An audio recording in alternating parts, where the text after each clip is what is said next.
Hi friends, ಎಲ್ಲರಿಗೂ ನಮಸ್ತೆ. ಮುದ್ದು ಸೊಸೆ ಮುಂದಿನ ಸಂಚಿಕೆಯಲ್ಲಿ ಏನಾಗುತ್ತೆ ನೋಡೋಣ ಬನ್ನಿ. ನೋಡೋದಕ್ಕೆ ಮುಂಚೆ ಯಾರು ವಿನೋದ ವಿಎಂ ವ್ಲಾಗ್ಗೆ ಸಬ್ಸ್ಕ್ರೈಬ್ ಆಗಿಲ್ವೋ ಪ್ಲೀಸ್ ಸಬ್ಸ್ಕ್ರೈಬ್ ಆಗಿ, ಲೈಕ್ ಮಾಡಿ, ಶೇರ್ ಮಾಡಿ, ಕಮೆಂಟ್ ಮಾಡಿ, ಬೆಲ್ಲೈಕನ್ ಆಲ್ ಅಂತ ಒತ್ತಿ ಫ್ರೆಂಡ್ಸ್. ಇತ್ತ ರತ್ನ ಕೈ ಮುಕ್ಕೊಂಡು ದೇವ್ರೆ, ನನ್ನ ಜೀವನ ಕಷ್ಟದಲ್ಲೇ ಕಳೆದೋದ್ರೂ ಪರವಾಗಿಲ್ಲ, ಆದರೆ ನನ್ನ ಮಗಳ ಜೀವನ ಕಣ್ಣೀರಲ್ಲೇ ಕಳೆದೋಗ್ಬಾರ್ದು.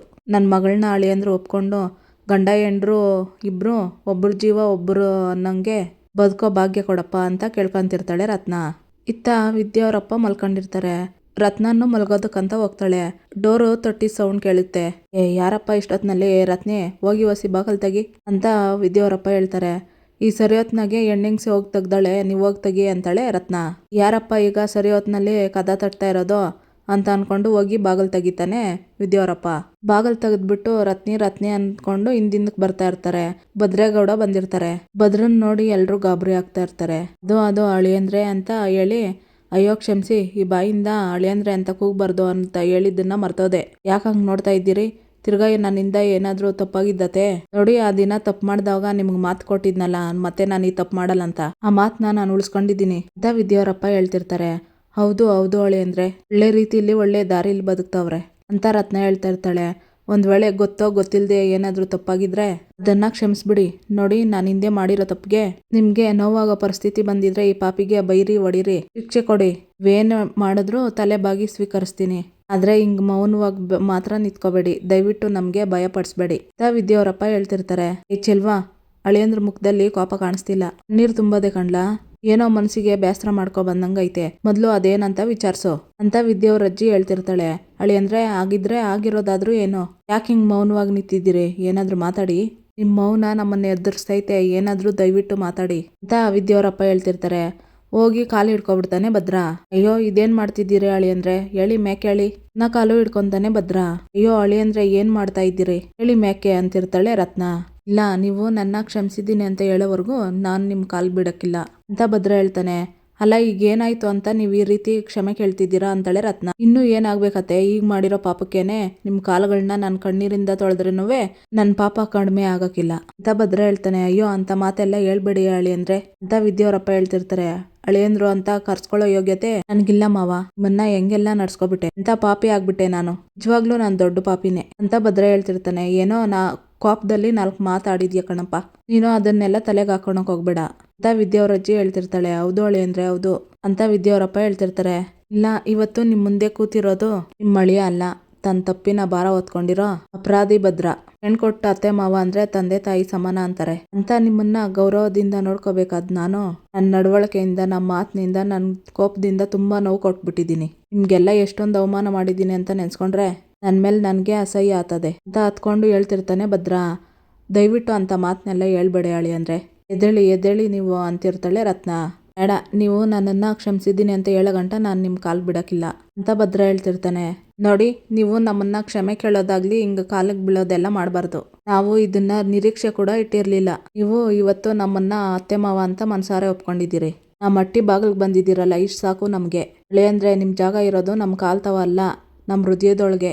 ಇಲ್ಲಿ ಅಂತ ಎದೆ ತಟ್ಕೊಂಡು ಹೇಳ್ಕೊಂಡು ಅಪ್ಕೊಂತಾರೆ ಭದ್ರನ್ನ ವಿದ್ಯಾವರಪ್ಪ.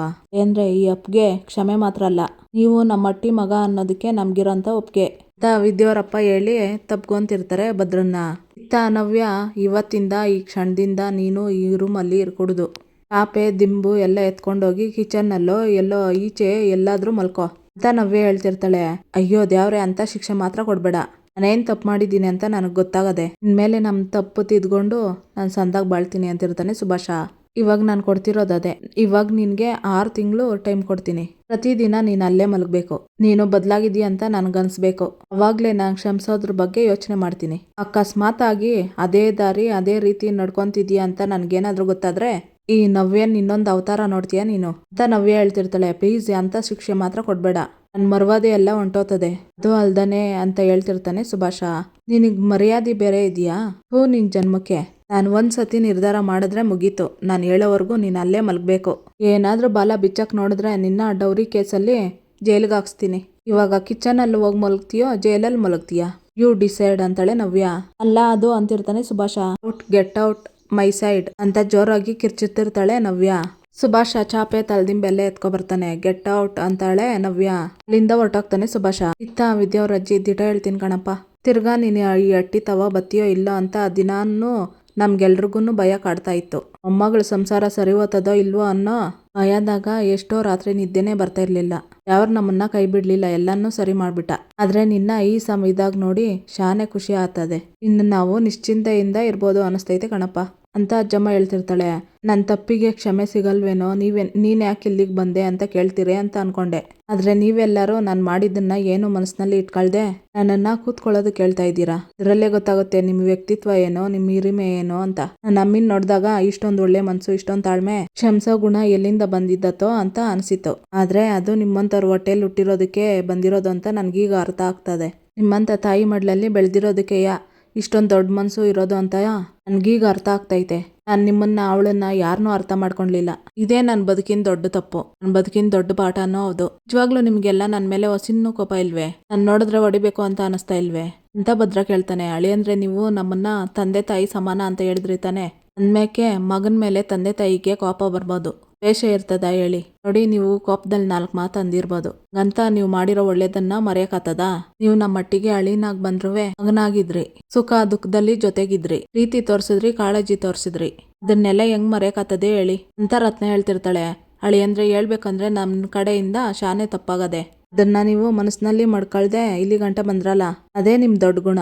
ಅದಕ್ಕೆಯ ನೀವೆಲ್ರಿಗೂ ಇಷ್ಟ ಆಗೋದು ಅಂತ ವಿದ್ಯಾವರಪ್ಪ ಹೇಳ್ತಿರ್ತಾರೆ. ಹೌದು ಕಣಪ್ಪ, ಕೆಟ್ಟ ಕನ್ಸು ಅನ್ನೋದು ಮುಗ್ದೋಯ್ತು ಅಂತ ಅನ್ಕೊಂಡು ಇನ್ನ ಆ ನೆರಳು ಬಿಟ್ಟು ಬದುಕೋಣ. ಮುಂದಕ್ಕೆ ಬೇಸರ ಬೇಡ, ಸಂತೋಷ ಆನಂದನೇ ತುಂಬಿರ್ಲಿ ಅಂತ ವಿದ್ಯಾವರಜ್ಜಿ ಹೇಳ್ತಿರ್ತಾರೆ. ಏ ರತ್ನಿ, ಅಳಿಯಂದ್ರ ನೋಡ್ಕೊಂಡು ಹಂಗೆ ಮಾತಾಡ್ಕೊಂಡು ನಿಂತ್ಬಿಟ್ವಲ್ಲ, ಹೋಗು ಕಾಪಿ ಮಾಡ್ಕೊಬ ಹೋಗು ಅಂತ ವಿದ್ಯಾವರಪ್ಪ ಹೇಳ್ತಾರೆ. ಅಯ್ಯೋ ಹೌದಲ್ವೇ, ನನ್ನ ಬುದ್ಧಿಗಿಷ್ಟು ಮಾಡ್ಕೊಂಬರ್ತೀನಿ ಅಂತ ಹೋಗೋದಕ್ಕಂತ ಹೋಗ್ತಾಳೆ ರತ್ನ. ಮತ್ತೆ 1 ನಿಮಿಷ ಕಾಪಿ ಬೇಡ, ಹೊಟ್ಟೆ ತುಂಬಾ ಹಸಿತೈತೆ, ಊಟ ಕೊಡ್ತೀರೇ? ಇವತ್ತು ಬೆಳಗ್ಗೆಯಿಂದನೂ ಒಂದು ತುತ್ತು ಊಟ ಮಾಡಿಲ್ಲ. ಮನ್ಸಿನ ಭಾರದಲ್ಲಿ ಹಸಿವೆ ಮರ್ತೋಗಿತ್ತು. ನೀವು ಕ್ಷಮಿಸಿದ್ದೀರಾ ಅನ್ಮೇಕೆ ಮನ್ಸು ಅಗ್ರಾಗಿ ಹೊಟ್ಟೆ ಶಾನೆ ಹಸಿತೈತೆ. ಏನಾದ್ರೂ ಇದ್ರೆ ಕೊಟ್ಟಿರಾ ಅಂತಾನೆ ಭದ್ರ. ಅಯ್ಯಯ್ಯೋ ಎಂತ ಪಾಪಿಗಳು ನಾವು, ಬಂದವ್ರನ್ನ ಊಟ ಮಾಡಿದ್ರ ಅಂತ ಕೇಳೋದ್ ಬಿಟ್ಬಿಟ್ಟು ಹಂಗೆ ನಿಂತಿದೀವಲ್ಲ ಅಂತ ಹೇಳಿ ರತ್ನಿ ಹೋಗು ಜಲ್ದಿ ಊಟ ತಗೋಬಾ ಅಂತಾರೆ ವಿದ್ಯಾವರಪ್ಪ. ಅಯ್ಯೋ ಇರೋದು ಮಧ್ಯಾಹ್ನದ ಅನ್ನ ಸಾರು, ಇರಿ ಅತ್ತೆ 10 ನಿಮಿಷದಲ್ಲಿ ಬಿಸಿ ಬಿಸಿ ಅಡುಗೆ ಮಾಡ್ಕೊ ಬರ್ತೀನಿ ಅಂತಾಳೆ ರತ್ನ. ಪರವಾಗಿಲ್ಲ ಅತ್ತೆ, ಅದನ್ನೇ ಬಡ್ಸ್ಕೊ ಬನ್ನಿ ಅಂತ ಭದ್ರ ಹೇಳ್ತಾನೆ. ಇರಪ್ಪ, ನೀನು 4 ಮಾತಾಡೋದ್ರಾಗೆ ಮಾಡಿ ಮುಗಿಸ್ಬಿಡ್ತಾಳೆ ಅಂತಾಳೆ ಅಜ್ಜಮ್ಮ. ಅಜ್ಜಿ, ಊಟ ಅಂದ್ರೆ ಬರೀ ಅನ್ನ ಸಾರು ಅಲ್ಲ, ಅದಕ್ ಬೆರ್ತಿರೋ ಪ್ರೀತಿನೇ ನಿಜವಾದ ಊಟ. ಮನೇಲಿ ಸಿಗೋ ಒಂದೊಂದು ತುತ್ನಲ್ಲೂ ಅತ್ತೆ ಕಾಳಜಿ ಇರ್ತದೆ, ಅವನ್ ಮಮತೆ ಇರ್ತದೆ, ನಿಮ್ಮ ಆಶೀರ್ವಾದ ಬೆರ್ತಿರ್ತದೆ. ಅದಕ್ಕಿನ್ನ ಇನ್ನೇನ್ ಬೇಕು ಹೇಳಿ ಅಂತಾನೆ ಭದ್ರ. ತರ್ತೀನಿ ಅಂತ ಹೋಗ್ತಾಳೆ ರತ್ನ. ಅಂದ್ರೆ ಬನ್ನಿ ಕೂತ್ಕೊಳ್ಳಿ ಅಂತ ವಿದ್ಯಾವರಪ್ಪ ಕುಂಡ್ರಿಸ್ತಾರೆ ಭದ್ರನ್ನ. ರತ್ನ ಕೈ ತೊಳೆಯೋದಕ್ಕೆ ತಟ್ಟೆಯನ್ನು ಚುಂಬೆತ್ಕೊ ಬಂದು ಕೈ ತೊಳ್ಕೊಳ್ಳಿ ಅಂತ ಕೈ ತೊಳ್ಸಿ ತಟ್ಟೆಯಲ್ಲಿ ಊಟ ಹಾಕೊಬಂದು ಕೊಡ್ತಾಳೆ. ಊಟ ತಿನ್ನೋದಕ್ಕಂತ ಹೋಗ್ತಾನೆ ಭದ್ರ. ಹಿಂದಿಂದೆಲ್ಲ ನೆನಪಾಗ್ತಾ ಇರುತ್ತೆ. ವಿದ್ಯಾವರಪ್ಪ ಹಾಸ್ಪಿಟ್ಲ್ಗೆ ಬಂದ ಅವಮಾನ ಮಾಡ್ಕೊಂಡೋಗಿದ್ದು, ಮತ್ತೆ ಮನೆಯಿಂದ ಆಚೆ ತಳ್ಳಿದ್ದು, ಗೇಟಿಂದ ಆಚೆ ತಳ್ಳಿದ್ದು ಎಲ್ಲ ನೆನಪಾಗ್ತಾ ಇರ್ತೈತೆ ಭದ್ರನ್ಗೆ. ತಿನ್ನಕ್ ಹೋದ್ರೆ ಕೈ ಅದರ್ಸ್ತಾ ಇರ್ತಾನೆ. ಇದನ್ನ ನೋಡಿ ಅಳಿಯಂದ್ರೆ ಕೈಯಾಕ್ ಹೀಗ್ ನಡುಗ್ತಾ ಇದೆ ಅಂತಾಳೆ ರತ್ನ. ನಿಮ್ಗಳ ಹತ್ರ ನನಗೆ ಕ್ಷಮೆ ಸಿಕ್ಕಿದ್ರುವೆ ನನ್ನ ಮನ್ಸು ಇನ್ನ ನನ್ನನ್ನ ಕ್ಷಮಿಸಿಲ್ಲ ಅತ್ತೆ. ಭಯನೇ ನನ್ನ ಒಳಗೊಳಗಡೆ ನಡುಗಿಸ್ತೈತೆ. ಅತ್ತೆ, ಇವತ್ ನೀವೇ ನಿಮ್ ಕೈಯಾರೆ ನನ್ಗೆ ಊಟ ಮಾಡಿಸ್ತೀರಾ ಅಂತ ಕೇಳ್ತಾನೆ ಭದ್ರ. ನನ್ನ ಮನ್ಸಿನ ಭಯನ ಈ ನಡ್ಕನ ಹೋಗಿಸ್ತೀರಾ ಅಂತ ಭದ್ರ ಹೇಳ್ತಿದ್ರೆ, ಏನ್ ಹೇಳಿ ಅಂದ್ರೆ ನೀವ್ ಹಿಂಗ್ ಹೇಳ್ತೀರಾ? ಕೇಳೋದೆಚ್ಚ, ನಾವು ಊಟ ಮಾಡ್ಸೋದೆಚ್ಚ, ರತ್ನಿ ಊಟ ಮಾಡ್ಸೋ ಅಂತ ಹೇಳ್ತಿರ್ತಾರೆ ವಿದ್ಯಾವರಪ್ಪ. ತಟ್ಟೆ ತಗೊಂಡು ಊಟ ತಿನ್ನಿಸ್ತಿರ್ತಾಳೆ ಭದ್ರನ್ಗೆ ರತ್ನ. ಇತ್ತ ವಿದ್ಯಾ ಗಾಬರಿಯಾಗಿ ಎದ್ದು ಕುತ್ಕೊಂತಾಳೆ. ಅವ್ವ ಅಂತ ಕಿರ್ಚ್ಕೊಂಡು. ಅಕ್ಕ ಏನಾಯ್ತೆ ಅಂತ ಸರುನನ್ನು ಚಂಪಾ ಬರ್ತಾರೆ. ಚಂಪಾ ನೀರ್ ತರಕಂತ ಹೋಗ್ತಾಳೆ. ಏನಾದ್ರೂ ಕೆಟ್ಟ ಕನ್ಸ್ ಬಿತ್ತೇನೆ ಅಕ್ಕ ಅಂತಿರ್ತಾಳೆ ಸರು. ಗಾಬರಿ ಆಗಿರ್ತಾಳೆ ವಿದ್ಯಾ. ಚಂಪಾ ನೀರ್ ಕುಡಿ ಅಂತ ನೀರ್ ಕುಡಿಸ್ತಿರ್ತಾಳೆ. ಏನೋ ಗೊತ್ತಿಲ್ಲ, ಹೊಟ್ಟೆಲಿರೋ ಪಾಪ ಶಾನೆ ಹಿಂಸೆ ಕೊಡ್ತೈತೆ ಇವತ್ತು. ದಿನಾಲು ಒದಿಯೋದಕ್ಕಿಂತ ಇವತ್ತು ಶಾನೆ ಒದಿತೈತೆ. ಜೊತೆಗೆ ಮಗು ಒದಿತಾ ಅವ್ವ ಅವ್ವ ಅಂದು ಅವ್ವ ಅಪ್ಪ ನೆನಪು ಬರಂಗ್ ಮಾಡ್ತದೆ ಕಣೆ. ಅವ್ವ ಅಪ್ಪನ್ನ ನೋಡ್ಬೇಕು ಅನ್ನೋ ಮಟ್ಟಿಗೆ ನೆನಪು ಬರಂಗ್ ಮಾಡ್ತದೆ. ಒಟ್ನಲ್ಲಿ ನಾನ್ ಜನ್ಮ ಕೊಡೋ ಮಗು ನನಗ್ ಜನ್ಮ ಕೊಟ್ಟೋರ್ ನೆನಪು ಬರಂಗ್ ಮಾಡ್ತದೆ ಅಂತ ವಿದ್ಯಾ ಹತ್ಕೊಂಡು ಹೇಳ್ತಿರ್ತಾಳೆ. ಆಹಾ, ಬಸ್ರಿ ಬೈಕೆ ಬರ್ತದೆ ಅಂತ ಕೇಳಿದ್ದೆ, ಆದ್ರೆ ಹೊತ್ನಲ್ಲಿ ಈ ತರ ಎಲ್ಲ ಬೈಕೆ ಬರ್ತದಂತ ನಂಗೆ ಗೊತ್ತಿರ್ಲಿಲ್ಲ ಕಣವ್ವ ಅಂತ ಸರು ಹೇಳ್ತಿರ್ತಾಳೆ. ಇತ್ತ ಭದ್ರ ಊಟ ತಿನ್ನುವಾಗ ತಲೆ ಕತ್ತಿದ್ರೆ ನೀರ್ ಕುಡಿಸ್ತಿರ್ತಾನೆ ವಿದ್ಯಾವರಪ್ಪ. ಇತ್ತ ಗಾಳಿ ಬೀಸ್ತಾ ಇರ್ತಾರೆ ವಿದ್ಯಾವರಜ್ಜಿ ಭದ್ರ ಊಟ ಮಾಡೋವಾಗ. ಇವ್ರ ಪ್ರೀತಿ ಕಾಳಜಿ ನೋಡಿ ನಾನು ಇಷ್ಟು ದಿನದಿಂದ ಕಳ್ಕೊಂಡಿದ್ದು ಒಂದ್ ಸಂಬಂಧನಲ್ಲ, ಒಂದು ನಿಷ್ಕಲ್ಮಶವಾದ ಪ್ರೀತಿನ ಅಂತ ನನ್ಗೀಗ ಅರ್ಥ ಆಗ್ತೈತೆ ಅತ್ತೆ ಅಂತ ಭದ್ರ ಹೇಳ್ತಾನೆ. ಅಳಿಯಂದ್ರೆ ಸ್ವಲ್ಪ ದಿನ ಮಾತ್ ನಿಂತಿತ್ತು ಅಷ್ಟೇ, ಆದ್ರೆ ನಿಮ್ ಬಗ್ಗೆ ಇದ್ದಂತ ಪ್ರೀತಿ ಗೌರವ ಯಾವ್ದು ಕಮ್ಮಿ ಆಗಿರ್ಲಿಲ್ಲ ಅಂತ ವಿದ್ಯಾವರಪ್ಪ ಹೇಳ್ತಾರೆ. ಈ ಅಟ್ಟಿ ಬಾಗ್ಲು ಯಾವತ್ತು ನಿನ್ ಪಾಲ್ಗೆ ಮುಚ್ಚಕಿಲ್ಲ ಮಗ, ಯಾಕೆ ಅಂದ್ರೆ ನೀನು ಹೊರಗ್ನವನಲ್ಲ, ಈ ಅಟ್ಟಿ ಮಗ ಅಂತ ವಿದ್ಯಾವರಜ್ಜಿ ಹೇಳ್ತಿರ್ತಾರೆ. ಊಟ ಎಲ್ಲ ಮುಗ್ದಾದ್ಮೇಲೆ ಅತ್ತೆ ಮಾವ ಈಗ ನೀವು ನನ್ ಜೊತೆ ಬರ್ಬೇಕು ಅಂತಾನೆ ಭದ್ರ. ಅಳಿಯಂದ್ರೆ ಈಗ್ಲಾ ಏನಾದ್ರೂ ತೊಂದ್ರೆನೆ ಅಂತ ವಿದ್ಯಾವರಪ್ಪ ಹೇಳ್ತಾರೆ. ಇಲ್ಲ ಕನ್ವರ್ಸ್ತಾ ಇರೋ ನಿಮ್ಮ ಮಗಳ ಮುಂದೆ ನಿಮ್ಮಿಬ್ಬರನ್ನೂ ಕರ್ಕೊಂಡೋಗಿ ನಿಲ್ಸೋಣ ಅನ್ನೋ ಆಸೆ ಅಷ್ಟೇಯ.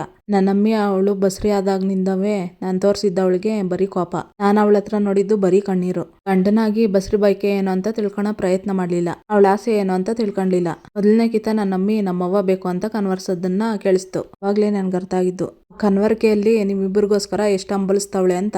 ಅದಕ್ಕೆ ನಿಮ್ಮಿಬ್ಬರು ತವ ನಾನು ಕ್ಷಮೆ ಕೇಳಿ ಆಮೇಲೆ ನಿಮ್ಮಿಬ್ಬರನ್ನೂ ಕರ್ಕೊಂಡೋಗಿ ನಿಮ್ ಮಗಳ ಮುಂದೆ ನಿಲ್ಸೋಣ ಅಂತ ಬಂದೆ. ಕೈ ಮುಗ್ದು ಕೇಳ್ತೀನಿ, ದಯವಿಟ್ಟು ನನ್ ಕೂಟೆ ಬಂದಿರಾ? ದಯವಿಟ್ಟು ಇಲ್ಲ ಅಂತ ಮಾತ್ರ ಹೇಳ್ಬೇಡಿ. ಮಾವಯ್ಯ ಪ್ಲೀಸ್ ಅತ್ತೆಮ್ಮ ಅಂತ ಕೇಳ್ಕೊಂತಿರ್ತಾನೆ ಕೈ ಮುಗ್ದು. ಭದ್ರಾ ಲೇಂದ್ರು ಇಷ್ಟೊತ್ನಲ್ಲಿ ಬಂದ್ ಕರೀತವ್ರೆ ಅಂದ್ರೆ ಹೋಗ್ಬಿಟ್ಟು ಬನ್ನಿ ಅಂತ ಅಜ್ಜಮ್ಮ ಹೇಳ್ತಿರ್ತಾಳೆ.